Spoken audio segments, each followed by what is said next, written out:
Assalamualaikum warahmatullahi wabarakatuh. Perkenalkan, nama saya Muhammad Syahrul Rizky dari kelas 4G jurusan Ekonomi Syariah Fakultas Ekonomi dan Bisnis Islam. Di sini saya ingin sedikit menjelaskan tentang materi konsep dasar ekonometrika untuk memenuhi ujian akhir semester mata kuliah ekonometrika. Baik, di sini ada PowerPoint yang saya buat. Yang pertama yaitu ada pengertian ekonometrika. Apa sih pengertian ekonometrika?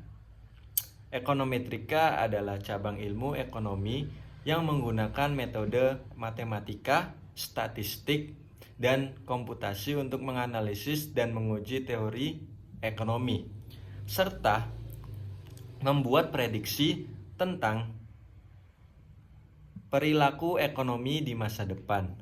Metode ini digunakan untuk menghubungkan teori ekonomi dengan data empiris dalam upaya untuk menghasilkan pemahaman yang lebih baik tentang hubungan ekonomi dan untuk mendukung pengembalian keputusan ekonomi yang lebih baik. Slide selanjutnya yaitu ada tentang metode ekonometrika. Metode ekonometrika itu ada mencakup langkah-langkah sistematis untuk menganalisis data empiris dalam konteks teori ekonomi. Yang pertama, ada perumusan model. Nah, langkah awal dalam ekonometrika adalah merumuskan model matematis yang menggambarkan hubungan antara variabel ekonomi yang diinginkan.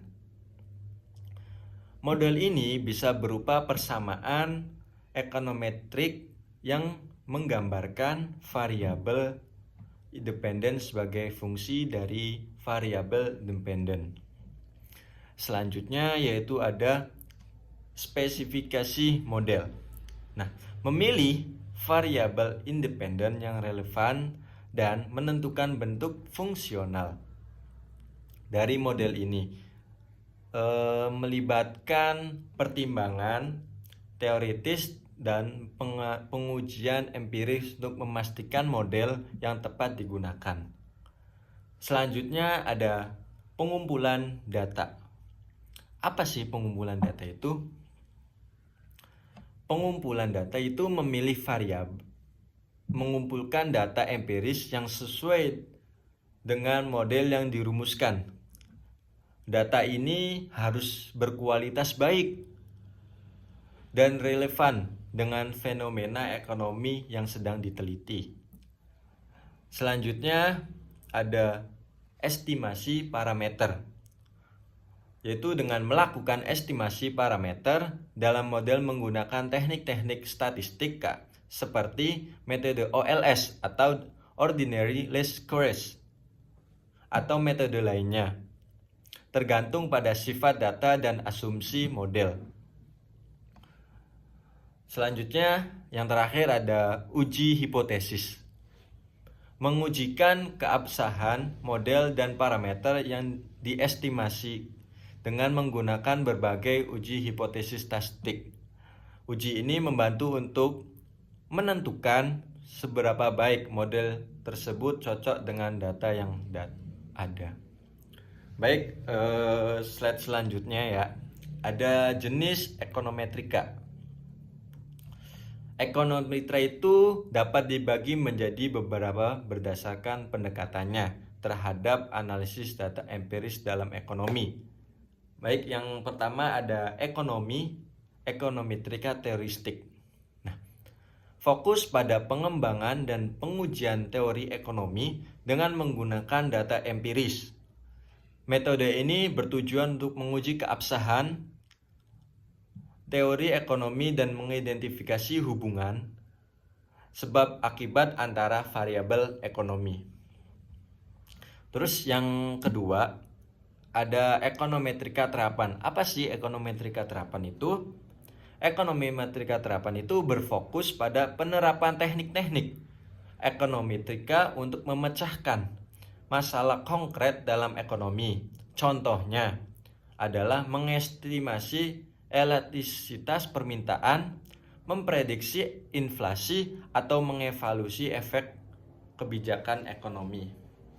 Baik, slide selanjutnya yaitu ada alat bantu ekonometrika.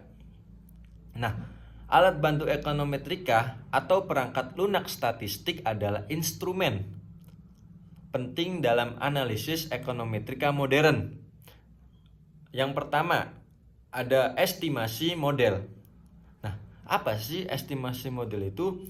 Yaitu ada alat bantu ekonometrika seperti R atau Python, dalam kurung itu standar model Stirner. Nah, digunakan untuk mengestimasi model ekonometrika. Mereka menyediakan fungsi-fungsi untuk melakukan estimasi parameter. Model seperti ordinary least squares atau disingkat OLS, metode generalized method of moments atau disingkat GMM, dan terakhir atau metode Bayesian. Nah, selanjutnya ada uji hipotesis. Nah, perangkat lunak tersebut memungkinkan untuk melakukan berbagai uji hipotesis statistik seperti uji T, ada uji F, dan uji chi-square untuk mengevaluasi signifikansi variabel atau keseluruhan model. Nah, selanjutnya yang ketiga ada analisis time series. Kegunaannya untuk analisis data deret waktu. Alat seperti EVE-R dengan paket seperti Forecast dan Python atau seperti state models digunakan untuk memodelkan tren, musiman, dan komponen lain dari data deret waktu. Selanjutnya ada analisis panel data. Alat bantu seperti Stata, R, dan Python membantu dalam analisis data panel, termasuk estimasi model efek tetap dan acak seperti pengujian histeresis dan autorealisasi. Selanjutnya ada visualisasi. Alat seperti R, Python, dan tablet digunakan untuk visualisasi data ekonometrika. Ini membantu dalam memahami pola data dan hasil analisis dengan cara intuitif. Yang keenam ada prediksi dan simulasi. Beberapa perangkat lunak ekonometrika seperti UVir dan R memungkinkan untuk membuat prediksi masa depan berdasarkan model yang telah diestimasi, serta untuk melakukan simulasi kebijakan ekonomi. Yang ketujuh ada manajemen data. Alat bantu seperti Stata, R, dan Python digunakan untuk manajemen data yang efisien, termasuk processing data, pengelompokan, dan agresi data sebelum melakukan analisis. Terus yang terakhir itu ada keamanan dan validasi. Alat-alat seperti ini juga sering menyediakan fitur keamanan dan validasi untuk memastikan keakuratan analisis ekonometrik, termasuk deteksi outlier dan penanganan data yang hilang. Slide selanjutnya ada kesimpulan. Jadi kesimpulannya yaitu ekonometrika data adalah disiplin ilmu yang penting dalam ilmu ekonomi karena menghubungkan teori ekonomi dengan data empiris menggunakan metode matematika, statistik, dan komputasi. Dengan ekonometrika, kita dapat menguji dan mengembangkan teori ekonomi, membuat prediksi relevan, serta menunggu pengambilan keputusan ekonomi yang lebih baik. Baik, terima kasih. Mungkin sekian dari saya, kurang lebihnya mohon maaf. Billahi taufiq wal hidayah. Wassalamualaikum warahmatullahi wabarakatuh.